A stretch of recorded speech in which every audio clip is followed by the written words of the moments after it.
Seguimos avanzando en nuestro video podcast. En este episodio, vamos a hablar de cifras, de medir.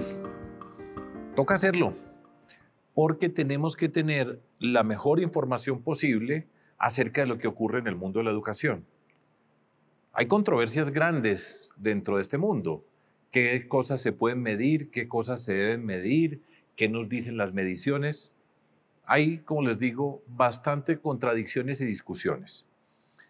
Para este capítulo tengo dos personas invitadas. Luz Karime Abadía, ella es una economista, es profesora en la Universidad Javeriana en la ciudad de Bogotá y es la directora del Observatorio de la Economía de la Educación, allá en la Universidad Javeriana. Y también un poco más adelante nos va a acompañar una persona que ha hecho parte y va a ser parte de varias conversaciones, el rector de la Universidad Pedagógica Nacional de Colombia, Alejandro Álvarez. Entonces vamos a mirar cifras. Queremos entender la dimensión del mundo de la educación en Colombia y expulgar un poco qué significan esas cifras, dónde están las personas y con esa información ver qué discusiones y qué conclusiones podemos llegar. Recuerden, nos pueden ver y escuchar en todas las plataformas de streaming. Activen las notificaciones, nos pueden seguir en las redes sociales y si tienen comentarios que quieren compartir con nosotros, pues mándenlos, que los tendremos en cuenta para otros capítulos de nuestro video podcast, El Profesor, yo, Sergio Fajardo, con Educación Todo se puede. En educación básica y media empezaría diciendo que hay cerca de 10 millones de estudiantes matriculados en el sistema, eso quiere decir primaria y secundaria, de los cuales el 80% están en colegios oficiales, es decir, colegios pues, que es una oferta pública, es una oferta del Estado, y el resto está en colegios privados, bien sea calendario A o calendario B. 10 millones es la quinta parte de las personas que vivimos en Colombia están en la educación. Y como señala muy bien Luz Karime, el 80% está en la educación pública. Es decir, la gran mayoría. La gran mayoría, el 20%, o sea, la quinta parte está en educación privada y hay múltiples educaciones privadas. Montón de gente. ¿Qué más tenemos que saber así en números nosotros? Por ejemplo, ¿cuántos maestros, maestras tenemos en Colombia en ese sistema? Bueno, hay cerca de 484,000 maestros. Bueno, maestras, la gran mayoría de las... Esta es una profesión femenina, entonces la gran mayoría son mujeres, 66%. Y de estos 484,000, el 71% trabaja en el sector oficial. Ok. ¿Que son más o menos cuántas? 71% de... 330,000 por ahí. Más o menos, sí. O sea, tenemos una población bien grande de personas en nuestro país que son maestras y maestros en el sistema educativo nuestro. Sí, yo agregaría que me parece que eso también es importante, que el 49% de esas personas pues, que son maestros o maestras tienen licenciatura. Ok, la mitad, digamos. La mitad de todas esas personas, de los 480,000 que tenemos, se formó en una escuela de educación. Exacto. Licenciatura significa que entró a estudiar educación. Exacto, que saben de pedagogía, didáctica, evaluación. Exacto, muy bien. ¿Qué más tenemos que saber así que... Porque vamos a dar discusiones y muchas veces no tenemos una dimensión de la discusión que estamos dando. Nos podemos quedar en un caso muy pequeño, pero que no es representativo del tema general que queremos tratar. A ver. De acuerdo. Y el 31% de esos maestros tiene un posgrado, que no necesariamente es en educación. ¿De ese 50%? No, en total. Del total. Del total. O sea, 31% es un buen número. Sí, es un buen número. Muchas de esas personas que están dedicadas a la educación en Colombia, en este sistema que estamos discutiendo, tienen un posgrado. 31% de la tercera parte de las personas que enseñan tienen posgrado. O sea que en principio podríamos decir, bajo esos títulos, que en general es una población bien formada. Sí, yo diría que sí, al menos en términos de adquisición de títulos, yo diría que sí, porque tienen maestrías en diferentes áreas, no necesariamente en educación. En el segmento anterior, la profesora Luz Karime Abadía nos dio unas cifras macro para entender el tamaño de nuestro sistema educativo. Recuerden, cerca de la quinta parte de las personas en Colombia 10 millones de personas son estudiantes y están en el sistema escolar. Ahora quiero que miremos un capítulo que tiene un lugar confuso dentro de nuestro sistema educativo y es la primera infancia. La primera infancia que va desde 0 a 5 años. Miremos qué ocurre en términos de cifras en esa primera infancia. Luz Karime nos va a explicar. Recordemos un poquito porque este punto es muy importante porque tiene una implicación directa para lo que va a ser el tema que nosotros tenemos que tener en la mente y es que la educación tiene que ser un factor preponderante para disminuir, reducir las desigualdades en nuestra sociedad. Pero digamos que en Colombia hoy, voy a decir algo aproximado, pero en principio casi que tenemos cobertura total en primaria y en secundaria. Casi que cualquier niño, niña, joven puede entrar a estudiar en algún lugar con las dificultades que sean. De acuerdo. Pero de 0 a 6, ahí ya es otra historia. Ya en Colombia es obligatorio a los 5 años. Sí. Estamos avanzando en que sea obligatorio de 3 a 5. De acuerdo. Y todavía nos queda de 0 a 3. Sí. Y las cifras ahí no son muy claras por la naturaleza de cómo está distribuida ese cuidado o educación en ese universo. Exacto, porque entre 3 y 5 hay preescolar que se considera matrícula oficial, es decir, la administra el Ministerio de Educación. Pero hay otros programas que incluso pueden ser de 0 a 3 o también de 3 a 5, que son los centros de atención integral que administra el ICBF. Y esos digamos que no los contabiliza el Ministerio de Educación. Y hay otra oferta de jardines privados que realmente pues no está muy contabilizado en el sistema. Más o menos podría decir que hay alrededor de 4 millones de niños entre 0 y 5 años y 900,000 están matriculados oficialmente en preescolar.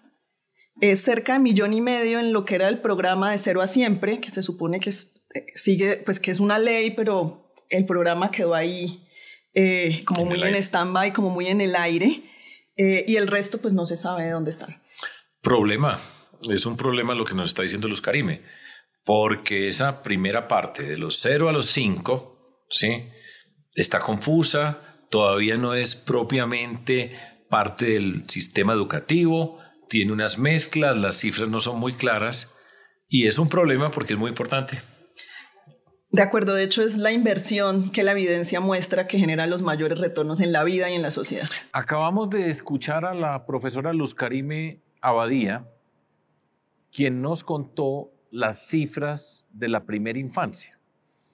Todavía es un terreno confuso para nosotros.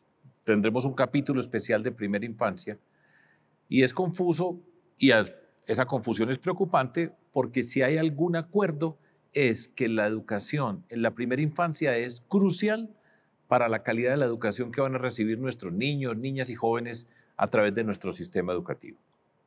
Después de esa observación, la profesora Luz Karime entra a un mundo que es polémico y es cómo se mide y se evalúa a un maestro o a una maestra.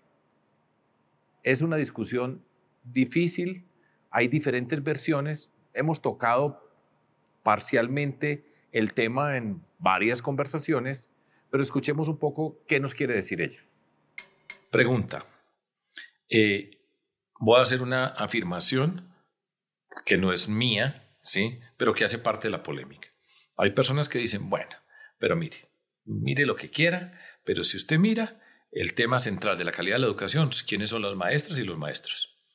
Y entonces dicen lo siguiente, y como vienen con una formación son muy flojos, así los califican, yo no, entonces pues la educación va a ser floja porque los maestros y los maestros no son muy buenos. Entonces simplifican eso. ¿Tú qué piensas de esa afirmación? Basándome en la evidencia. A ver, en la evidencia.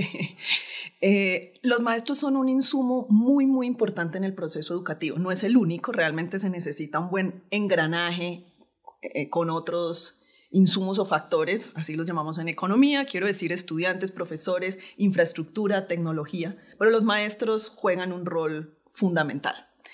Y hay un estudio para Colombia que hicieron un investigador, Hugo Ñopo, y otros coautores que analizan qué caracteriza a los licenciados en Colombia, es decir, qué características socioeconómicas y de desempeño académico tienen aquellos estudiantes que eligieron estudiar licenciaturas y los compara con aquellos estudiantes que eligieron otras profesiones en Colombia.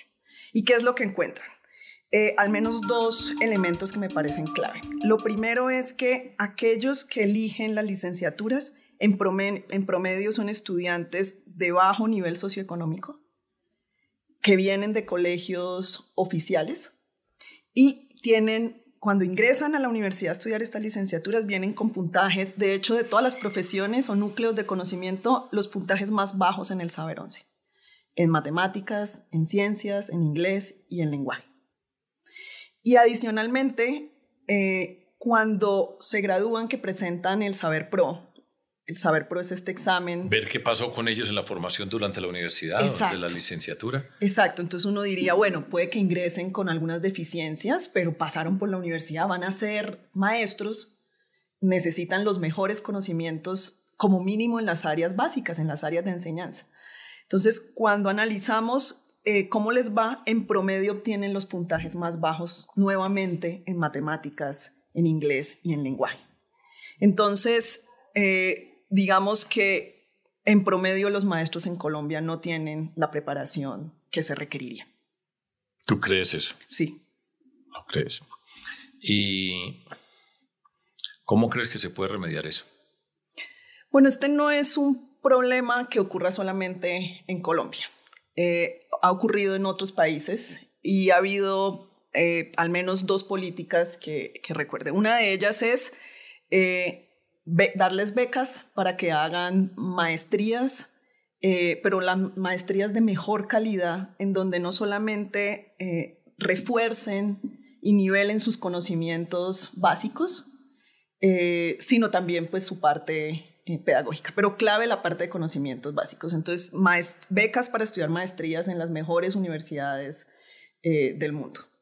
Y fortalecer pues toda su formación en las áreas básicas.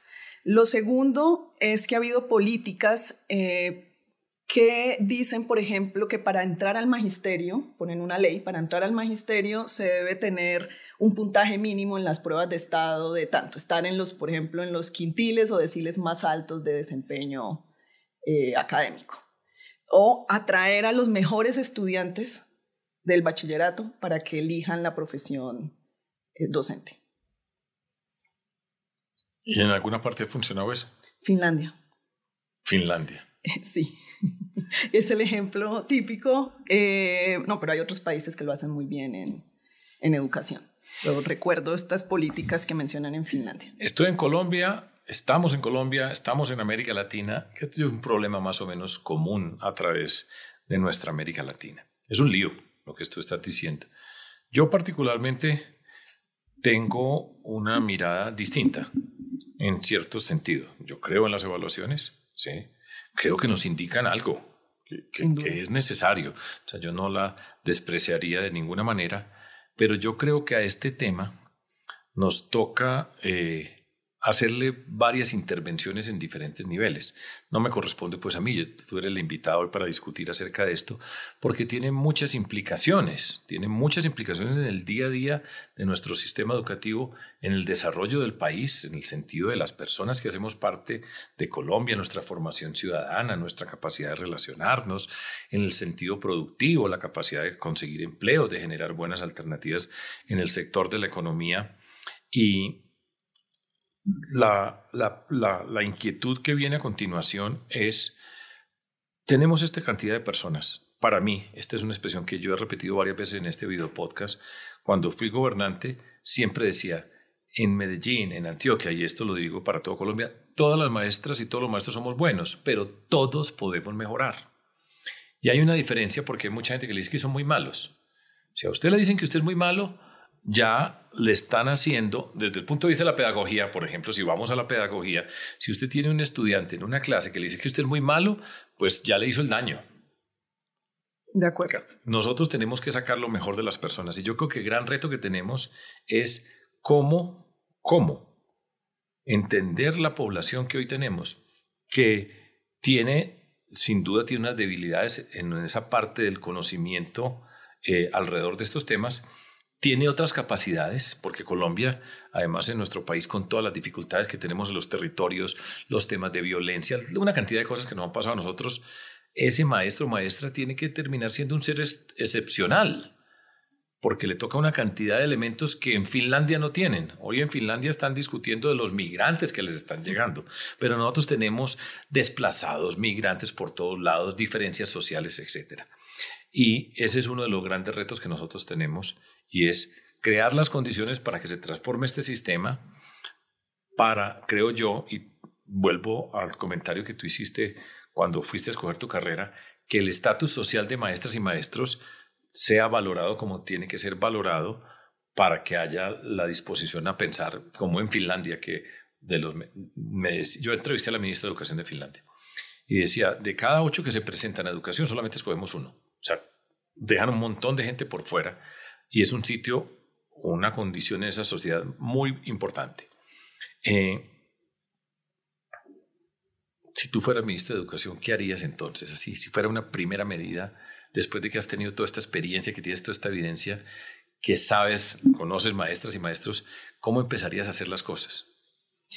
Yo estoy de acuerdo contigo que tenemos pues 400 y pico mil de maestros y los datos que yo mencioné ahora son un promedio, pero son una realidad, nos están diciendo algo.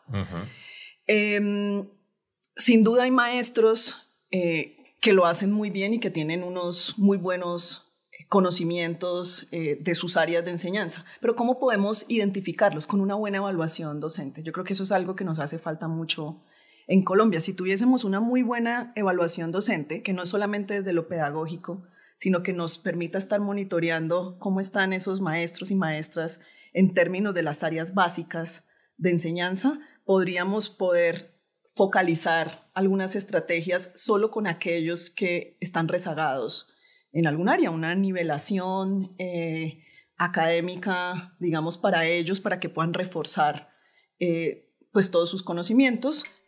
Una expresión que es conocida para las personas expertas en el mundo de la educación es las pruebas PISA. Las pruebas PISA, con S, es una forma de medir y comparar estudiantes de varios países, los países de la OECD. En esas pruebas PISA, a nosotros en Colombia y en general, a nosotros en América Latina nos va muy mal si nos comparan con otros países. Allá arriba en la tabla siempre está Finlandia, Singapur, Taiwán, Corea, y nosotros rezagados, bastante rezagados. Entonces hay una discusión grande acerca de qué dice esa información, cómo nos muestran las diferencias entre la educación pública y la educación privada, la educación rural y la educación urbana. Miremos la información que quiere compartir con nosotros la profesora Luz Karime Abadía.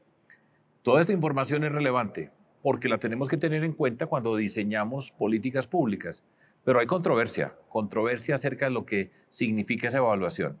Empecemos por escuchar a la profesora Luz Karime diciéndonos acerca de las pruebas PISA y la información que ella extrae de esa clasificación. Un indicador que me parece clave son las pruebas PISA. ¿Por qué? Porque pues, son unas pruebas estandarizadas que nos permite compararnos en general con otros países. Estas son pruebas que, por ejemplo, en matemáticas y en lectura se hace a una muestra representativa de jóvenes de 15 años, no importa en qué grado estén. ¿De 15 años público o privada o marcados? Una muestra representativa, eso quiere decir que va a representar, los escogidos va a representar el porcentaje de estudiantes que hay en Colombia, público, privado, urbano y rural. Okay. Esa es la estratificación que tiene esta prueba para Colombia y en general para poderse comparar con otros países. Entonces, por ejemplo, en lectura, cuando salen los resultados, las pruebas clasifican a los estudiantes del 1 al 6 en su nivel de desempeño, siendo 6 el más alto, 1 el más bajo. Cuando vemos los datos de Colombia y nos comparamos con otros países, el 50% de los estudiantes colombianos que participan en PISA en lectura están en el nivel 1, la mitad en el nivel 1. Y eso, lo más bajo. Lo más bajo. ¿Y eso qué quiere decir?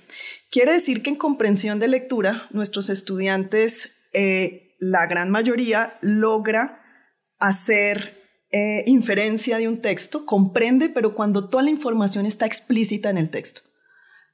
Cuando no está explícita, la mitad no logra comprender realmente un texto. Y si eso es representativo, pues recordemos que la gran mayoría de esa muestra pues son estudiantes que vienen de colegios oficiales. Acá hay oficiales y privados, pero la gran mayoría son oficiales. En matemáticas es peor, es el 65% que está en el nivel 1. Entonces, quiere decir que cuando, estas son preguntas en contexto, entonces cuando hay que resolver un problema y te dicen suma, los estudiantes saben sumar, los estudiantes en general. Haga esta suma, la suma. Exacto, ellos suman, ellos saben hacer la operación. Pero cuando hay preguntas de un nivel de dificultad mayor, donde no está explícito cómo solucionar el problema ni cuál es la operación que hay detrás, el 65% ya no sabe qué hacer. Y creo que eso es un indicador clave de calidad de nuestro sistema educativo, al menos al compararnos en desempeño con otros países. Si nos vamos a las pruebas nacionales, para poder hacer un análisis de cómo les va a los estudiantes de colegios oficiales y a aquellos de colegios privados, encontramos con los últimos datos disponibles que en promedio los estudiantes de colegios oficiales en el Saber 11, en el puntaje global del Saber 11, obtienen 30 puntos menos. Último año de estudio, antes de salir del colegio. Ya se van a graduar del colegio, ya aprendieron lo que debían aprender y los colegios oficiales en promedio obtienen 30 puntos menos en esta prueba que los estudiantes de calendario A de colegios privados. El rector de la Universidad Pedagógica Nacional de Colombia, Alejandro Álvarez, tiene una mirada crítica y presenta sus observaciones acerca de las mediciones. ¿Qué nos dicen esas mediciones? Ya señalé en el capítulo anterior, en el segmento anterior, que las pruebas PISA nos dicen que estamos muy mal. En general estamos muy mal y ya lo explicó la profesora Luz Karime. El rector llama la atención y dice, hay que tener mucho cuidado con esas evaluaciones. Dice que es injusto pasar por esas evaluaciones para sacar una cantidad de conclusiones. Escuchémoslo, es necesario que tengamos presente todos estos ángulos de mirar el tema de la educación, la medición y lo que se puede hacer. Su voz es muy importante. Efectivamente, eso es muy polémico. Nosotros hemos criticado mucho medir la calidad por resultados de pruebas de aprendizaje. Yo sé, entonces. ¿Por qué? Porque es injusto. Porque el resultado de aprendizajes específicos en áreas, lo que nos dice es, bueno, ok, este niño sabe tanto de matemáticas y este otro sabe tanto, entonces está por debajo. Este qué escuela era, de una escuela pública, y este qué escuela era o de qué colegio, este era un colegio de élite privado.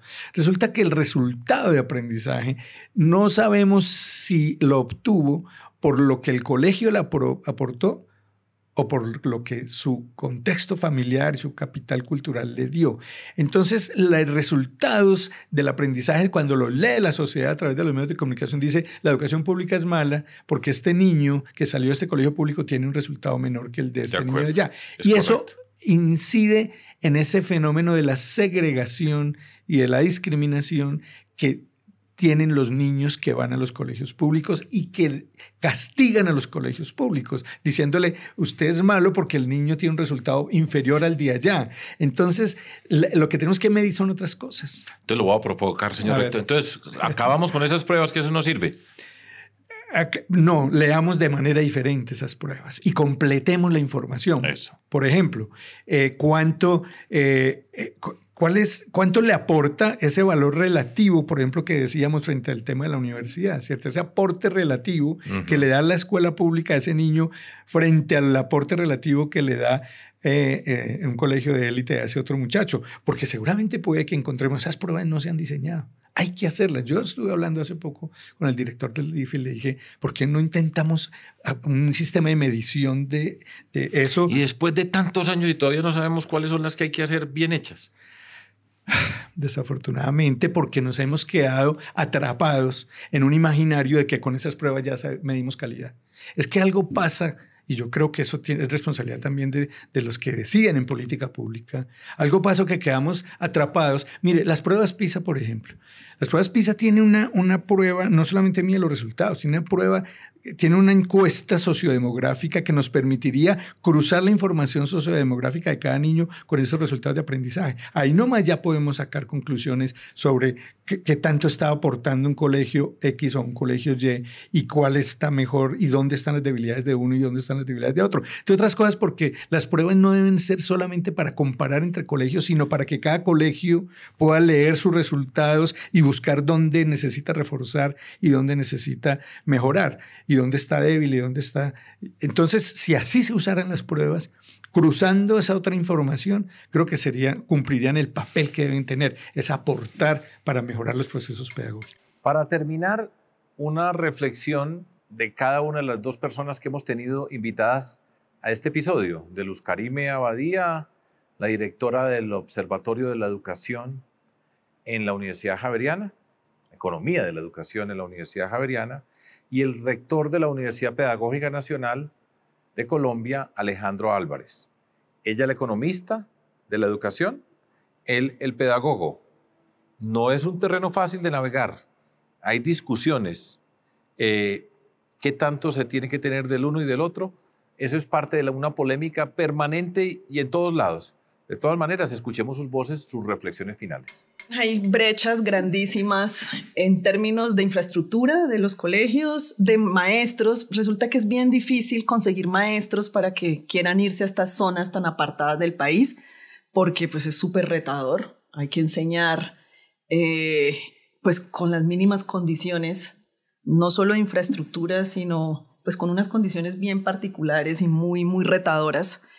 En términos de desempeño académico, en promedio los estudiantes que estudian en áreas rurales obtienen 22 puntos menos que aquellos que están en las zonas urbanas y muchas veces no hay profesores de algún área durante mucho tiempo, entonces pues eso tiene también unas implicaciones muy, muy grandes. El reto más grande que tenemos y que debemos solucionar cuanto antes es reducir las inequidades que hay en la educación y que la educación, desafortunadamente, como la estamos ofreciendo en el país, está generando más desigualdad.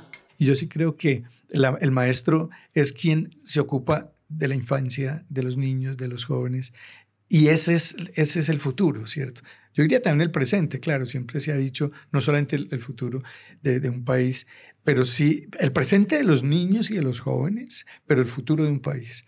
Entonces, creo que es esa posibilidad que tienen nuestros jóvenes de hoy, que yo creo que hay una generación sensible, a pesar de que dicen que es una generación perdida, que no tiene horizonte, que vive en la incertidumbre, que está expuesta a mucho riesgo, es verdad, desafortunadamente, pero también es una generación sensible. Hace poco hablábamos con unos amigos cómo los hijos de muchos de nosotros todos están terminando estudiando arte. Y uno dice, ¿por qué? Porque ahí hay una posibilidad de mirar el mundo en una dimensión estética. Y yo creo que el magisterio, la profesión de maestro tiene mucho de eso. Es una opción por lo estético, en el sentido de, decíamos hace poco, el maestro es quien hace una obra. El maestro, en el sentido literal artesanal, construye una obra, y una obra en sentido estético es una obra de arte. Terminamos este capítulo de nuestro video podcast, el profesor, yo, Sergio Fajardo, con Educación Todo Se Puede, después de escuchar cifras y mediciones. Terreno polémico, difícil. ¿Cuánto podemos sacar de esas mediciones? Calificaciones. Esa es una palabra que siempre ha sido horrorosa en el mundo de la educación. Nos van a calificar. Nos tenemos que calificar. Hace parte de la construcción de las políticas públicas y para tener la capacidad de diseñar, construir un sistema educativo que responda a la expectativa central de la educación en nuestro país. Que la educación sea el motor de la transformación. Mucho por debatir, pero interesante. No se les olvide, nos pueden ver y escuchar en todas las plataformas de streaming. Activen las notificaciones, nos pueden seguir en las redes sociales. Y si tienen comentarios, mándenlos, que nos sirven para reflexionar acerca de lo que estamos haciendo e incorporar sus sugerencias en otros episodios del video podcast el profesor, yo, Sergio Fajardo, con educación todo se puede.